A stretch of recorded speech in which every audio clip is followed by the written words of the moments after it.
अॼु खां हज़ारें साल पहिरियां हिन धरतीअ ते डायनोसार रहंदा हुया। उन्हनि डायनोसार जो हिन धरतीअ तां मुकमिल तौर कीअं ऐं छो ख़ात्मो अची वियो ऐं तव्हांखे इहो बि ॿुधाईंदा हलूं त हिन धरतीअ खे ऐं हिन धरतीअ ते कोई बि जानदार न रहियो, उन जो छा सबबु हुयो। अचो त इन ॻाल्हि खे ॾिसूं। तारीख़ लिखे थी त अॼु खां 6.5 करोड़ साल पहिरें धरतीअ ते 15 करोड़ सालनि खां हुक्मरानी कंदड़ डायनासोर जो हमेशह जे लाइ ख़ात्मो थी वियो। हिकु माउंट एवरेस्ट जबल जेॾो शुहाब साक़िब गोलीअ जी रफ़्तार खां बि 20 दफ़ा तेज़ मौजूदा अमेरिका जे ॾखण गल्फ ऑफ मैक्सिको जे भरिसां मैक्सिको मुल्क जे किनारे ते अॼल शहर भरिसां ज़मीन सां टकराइजी वियो। उहो टकरु 1 अरब एटम बमनि जे धमाके जे बराबरि हुयो। 5000 फुट ऊचियूं लहरूं पैदा थियूं। मिटी ऐं ख़ाक जा बादल धरतीअ खे वकोड़े विया।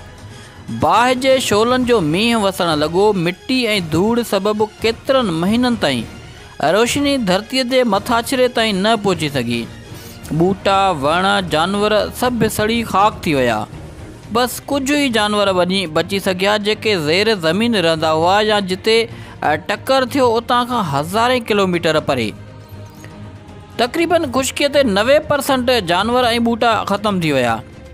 डायनोसार हूंदे ई सभिनी खीर पियाक जानवरनि याने मैमल्स जो एंसेस्टर मौजूदु हुयो, मगर वाध वेझ करण लाइ डायनोसार हूंदे के ख़ासि मौक़िया न मिलिया।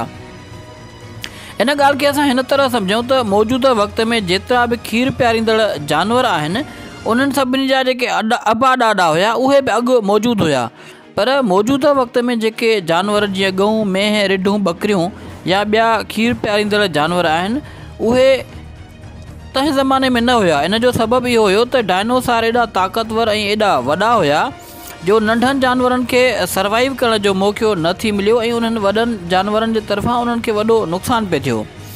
उन वक़्तु उहो मैमल जानवर सिर्फ़ु अधु किलो जा हुआ। डायनोसार जे नापेद थियण खां पोइ उन्हनि मैमल्स खे वधण वेझण जा तमामु घणा मौक़ा मिलिया ऐं अॼु जा सभु मैमल्स उन जानवर मां ई इर्तिका थी मौजूदु शकिल अख़्तियार कई आहे।